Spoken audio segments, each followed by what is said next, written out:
प्रिय मित्रों, नमो नमः।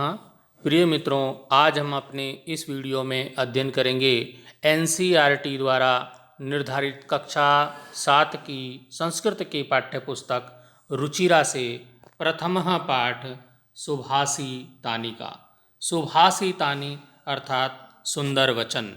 तो आइए अध्ययन करते हैं कि संस्कृत लेखकों कवियों ने क्या सुंदर वचन यहाँ पर प्रस्तुत किए हैं। हमारा जो पहला श्लोक है देखते हैं उसका अर्थ। पृथिव्यां त्रीणि रत्नानि जलम अन्नम सुभाषितम मूढ़ै पाषाणखंडेषु रत्न संज्ञा विधीयते। देखिए इसका अर्थ क्या होता है कि पृथिव्याः त्रीणि रत्नानि, पृथ्वी पर 3 रत्न हैं। पृथिव्याम होता है पृथ्वी, त्रीणि होता 3, रत्नानि होता रत्न। पृथ्वी पर 3 रत्न हैं। अब वो कौन कौन से रत्न हैं? जलम अन्नम, जल और अन्न तो सभी जानते हैं, जल पानी अन्न जो खाते हैं हम अनाज। सुभाषितम, और तीसरा है सुभाषितम होता है सुंदर वचन। पृथ्वी पर 3 रत्न हैं, जल, अन्न और सुंदर वचन। ये ही 3 रत्न सुभाषितानि में यहाँ पे बताए गए हैं। मूढ़ई, मूढ़ होता है मूर्ख लोग, मूर्खों के द्वारा बताया गया है। पाषाण खंडेशु, पत्थर के टुकड़े। अब जिनको जो लोग बताते हैं कि हीरे जवाहरात हैं, ये रत्न हैं, जो चमकीले चमकीले पत्थर के टुकड़े होते हैं, तो यहाँ पर कहा गया है कि जो मूर्ख लोग हैं, रत्न किसको कहते हैं? मूढ़ई होता है मूर्ख लोग। पाषाण खंडेशु, पत्थर के टुकड़ों को रत्न संज्ञा, रत्न की संज्ञा देते हैं, रत्न बोलते हैं। विधीयते, जानते हैं या संज्ञा दी जाती है। तो क्या हुआ इसका अर्थ देखेंगे कि पृथ्व्याम 3 रत्नानि जलम अन्नम सुभाषितम, पृथ्वी पर 3 रत्न हैं, जल, अन्न और सुंदर वचन। परंतु मूर्खे पाषाण खंडेशु रत्न संज्ञा विधीयते, परंतु जो मूर्ख लोग हैं, मूर्खों के द्वारा पत्थर के टुकड़ों को रत्नों की संज्ञा दी जाती है। अर्थात जो मूर्ख लोग होते हैं, पत्थर के टुकड़ों को ही रत्न समझने लगते हैं। विधीयते होता है मानने लगना या समझना। अगला है हमारा सत्येन धार्यते। सत्येन धार्यते पृथ्वी सत्येन तपते रवि, सत्येन वाति वायुश्च और सर्व सत्य प्रतिष्ठितम। देखिए क्या सुंदर वचन यहाँ पे दिया है कि सत्येन धार्यते पृथ्वी। सत्येन, सत्येन होता सत्य के द्वारा, धार्यते धारण की जाती है, धारण किया जाता है। पृथ्वी, पृथ्वी को सत्य के द्वारा पृथ्वी धारण की जाती है। सत्येन, सत्य द्वारा, तपते रवि, सत्य से ही सूर्य तपता है। सत्य से ही जो है सूर्य तपता है, मतलब सूर्य जलता है, बर्न्स होता है या हीट देता है सूर्य। इसको आप समझ सकते हैं कि सत्य के द्वारा पृथ्वी धारण की जाती है और सत्य से ही सूर्य तपता है। सत्येन वाति वायुश्च, और सत्य से ही वायु, वाति होता है बहती है। वाति मतलब बहना। सत्य के द्वारा ही वायु वह बहती है, मतलब ब्लो करती है। सर्वम सत्य प्रतिष्ठितम, सर्वम मतलब सभी, सब कुछ, सत्य, सत्य से ही प्रतिष्ठितम होता है, सब स्थित होता है। प्रतिष्ठितम होता है स्थित होना या सिचुएटेड, जिसको आप बोल सकते हैं अंग्रेजी में। तो सत्य के द्वारा पृथ्वी धारण की जाती है, शुरू से आप समझ लीजिए। सत्य के द्वारा पृथ्वी धारण की जाती है। सत्येन तपते रवि, सत्य से ही सूर्य तपता है। और सत्येन वाति वायुश्च, और सत्य से ही वायु बहती है। सर्व सत्य प्रतिष्ठितम, सब कुछ सत्य में ही स्थित है। इसलिए सत्य का ही पालन करना चाहिए। सत्यमेव जयते नान, आपने सुना होगा कि सत्यमेव जयते, सत्य की ही विजय होती है, ना निरतम, झूठ की नहीं। ये सुना होगा। तो यहीं पर इसका ये सार है। अगला हमारा जो श्लोक है वो देखिए। दाने तपसि शौर्ये च विज्ञाने विनिनये विस्मयो नाहि कर्तव्यो बहुरत्ना वसुंधरा। इसका अर्थ देखेंगे कि दाने तपसी शौर्य, दान में तपसी, तपस दान होता है दान में, तपसी होता है तप में, शौर्य शौर्य शौर्य में, शौर्य आप बोल सकते हैं बल को, ताकत को, ठीक है। और च विज्ञाने, और विज्ञान में, विज्ञान में, विनय, विनम्रता में, विनय होता है विनम्रता, और नय, नय होता है नीति। ये देख लीजिए क्या क्या चीज़ यहाँ पे बताई गई है। चीज बताई गई है, दाने दान में, तपसी तप में, शौर्य बल में, विज्ञान विज्ञान में, विनय विनम्रता में, और नय मतलब नीति में। इन नीति माने पॉलिसी, इंग्लिश में बोलेंगे पॉलिसी। तो कि इन चीज़ों में जो ये बताई गई है, दान में, तप में, शौर्य में, विज्ञान में, विनम्रता में और नीति में, विस्मयो नाही, विस्मय नहीं करना चाहिए। विस्मयो ना, विस्मय होता है आश्चर्यचकित, तो आश्चर्य वंडर, तो आश्चर्यचकित नहीं होना चाहिए। इन चीज़ों में आश्चर्य नहीं करना चाहिए। कर्तव्यो बहुरत्ना, नहीं करना चाहिए, ना ही कर्तव्यो बहुरत्ना वसुंधरा। ये हमारी जो वसुंधरा है, हमारी जो पृथ्वी है, बहुत रत्नों को धारण करने वाली है। बहुरत्न, बहुत सारे रत्नों, अनेक रत्नों को पैदा करने वाली है ये अर्थ, ये धरती वसुंधरा। अब इसका अर्थ एक बार से फिर समझ लीजिए। दान में, तप में, बल में, विज्ञान में, विनम्रता में और नीति में, पॉलिसी में, विस्मयो ना ही कर्तव्यो, विस्मय नहीं करना चाहिए, आश्चर्य नहीं करना चाहिए, क्योंकि बहुरत्ना वसुंधरा, हमारी जो ये पृथ्वी है वो बहुरत्नों को धारण करने वाली है, उत्पन्न करने वाली है। अगले श्लोक की ओर चलेंगे। सद्भी रेव सहासित सद्भी कुर्वित संगतिम सद्भिर्विवादं मैत्रीं च न सद्भी किंचिदाचरेत।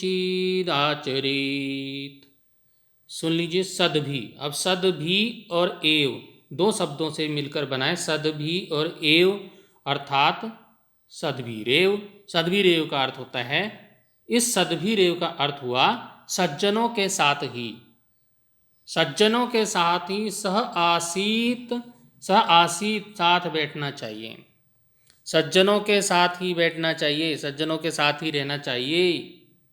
सद्भी कुर्वित संगीतम, और सद्भी होता सज्जनों की, कुर्वित करना चाहिए संगति, सज्जनों की संगति करनी चाहिए। अब सज्जन कौन हुए? सज्जन हुए जो अच्छा व्यवहार करें, अच्छा आचरण करें सभी के साथ, विद, जिसको आप इंग्लिश में बोल सकते हैं जेंटलमैन। तो सज्जनों के साथ ही रहना चाहिए। ये यहाँ पे बताया गया है कि सज्जनों के साथ रहना चाहिए। सद्भिरेव सहासित, सज्जनों के साथ ही रहना चाहिए। और सद्भि कुर्वित संगतिम, और सज्जनों का के साथ ही संगति करनी चाहिए। सद्भिर विवादम मैत्री च, सद्भी सज्जनों के साथ ही विवाद और मित्रता करनी चाहिए। विवाद और मित्रता, अगर झगड़ा, कुछ विवाद कुछ करना है और मैत्री मित्रता करनी है, वो भी सज्जनों के साथ ही करना चाहिए। क्योंकि दुष्ट के साथ करोगे, दुर्जन के साथ करोगे तो वो क्या करेगा? तुम्हारा बहुत अहित कर देगा। और जो सज्जन होगा, अगर आपने उससे विवाद भी कर लिया तब भी, क्योंकि वो सज्जन है, वो आपका बुरा नहीं करेगा। तो आगे देखिए, सद्भीर विवादम मैत्री, सद्भी मत, ये विवादम सज्जनों के साथ ही जो है विवाद करना चाहिए और उन्हीं के साथ मित्रता भी करनी चाहिए। ना सद्भी, जो ना सद्भी हैं, जो दुर्जन हैं, दुष्ट हैं, ना सद्भी, दुर्जनों के साथ किंचिद आचरेत, कुछ भी आचरण नहीं करना चाहिए, कैसा भी आचरण नहीं करना चाहिए, कुछ भी आचरण व्यवहार नहीं करना चाहिए। तो यहाँ पे ये बताया गया है, एक बार फिर समझ लीजिए कि सद्भिरेव सहासेत सद्भि कुर्वीत संगतिम, सज्जनों के साथ ही रहना चाहिए, सज्जनों के साथ संगति करनी चाहिए। सद्भीर विवादम मैत्री, और सज्जनों के साथ विवाद और मित्रता भी करनी चाहिए। और ना सद्भी किंचित च होता है, और ना सद्भी किंचित आचरेत, और जो सज्जन नहीं है अर्थात जो दुर्जन हैं उनके साथ कुछ भी आचरण व्यवहार नहीं करना चाहिए। अगला हमारा जो श्लोक है 5वां श्लोक, धन धान्ये प्रयोगेषु विद्याया संग्रहेषु च आहारे विहारे च त्यक्त लज्जा सुखी भवेत। इसका अर्थ, इसका अनुवाद समझते हैं। धन धान्ये प्रयोगेषु, धन और धान्य, धन धान्य के प्रयोग में, प्रयोगेषु प्रयोग करने में, धन धान्य के, धन धान्य के कहने का अर्थ है in the use of wealth. आपके पास कुछ भी धन है, धन धान्य होता है कुछ भी आप संपत्ति आपके पास है, चाहे रुपया पैसा हो, चाहे आपके पास खाने पीने की चीज़ें हो, कुछ भी हो, तो जो धन धान्य प्रयोगेषु, धन धान्य के प्रयोग में, समझ गए होंगे, विद्याया और विद्या के, संग्रहेषु इकट्ठा करने में, संग्रह करना, संग्रह होता संचय करना। तो क्या हुआ यहाँ पे, इसका अर्थ हुआ धन धान्य के प्रयोग में, विद्या के संग्रह में, विद्या को इकट्ठा करने में, च और आहारे व्यहारे, आहार में, आहार क्या हुआ, आहारे आहार करना और व्यवहार करना। व्यवहार, आप किसी के साथ कुछ भी व्यवहार करते हैं तो वो व्यवहार हुआ, तो क्या हुआ कि आहारे व्यवहारे च त्यक्त लज्जा, लज्जा को, संकोच को त्यक्त करना, छोड़ना चाहिए। त्यक्त करना मतलब उसको छोड़ना है। सुखी भवेत, वही सुखी हो सकता है। अब इसका अर्थ समझिए अच्छी प्रकार से।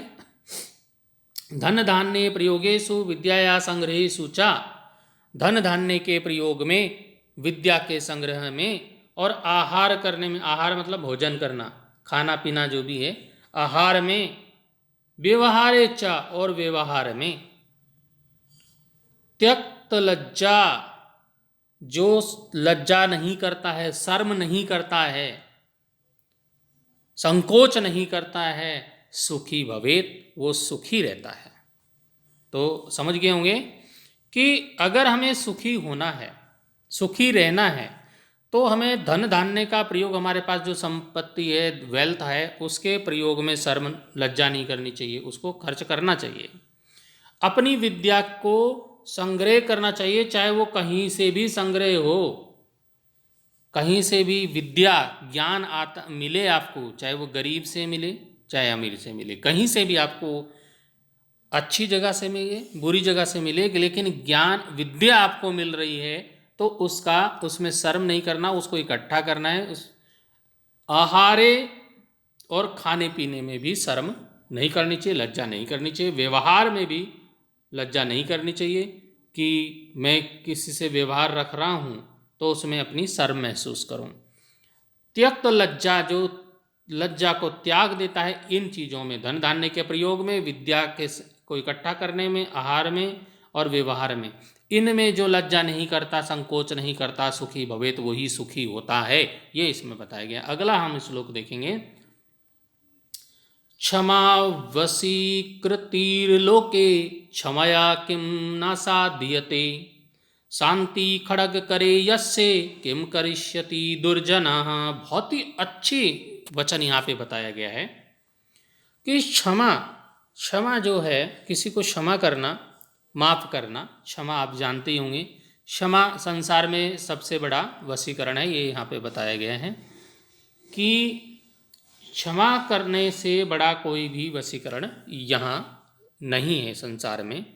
तो इसमें बताया गया है कि क्षमा वशीकृतिर लोके, इसका अर्थ है कि क्षमा वशीकृति प्लस लोके दो शब्दों से मिलकर बना है, संधि विच्छेद जब इसमें करेंगे कि लोके होता है संसार।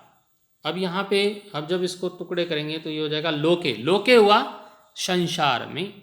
क्षमा, क्षमा आप जानते हैं किसी को माफ करना, तो क्षमा क्या है, वशीकरण है, वशीकृति, वशीकरण है, सबसे बड़ा वशीकरण है। इस संसार में क्षमा सबसे बड़ा वशीकरण है।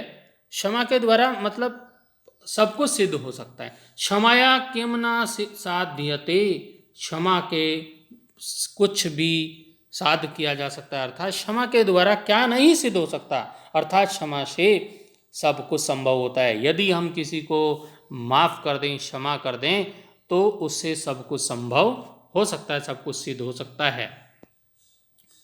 शांति खड़ग करे यस्य किम कर्ष्यति दुर्जना, जिसके हाथ में शांति रूपी खड़ग है, शांति खड़ग, शांति का खड़ग, खड़ग होता है तलवार, जिसके हाथों में शांति की तलवार है। शांति, स्वॉर्ड ऑफ पीस कहने का मतलब, पीस मतलब शांति, तो शांति की तलवार जिसके हाथों में है,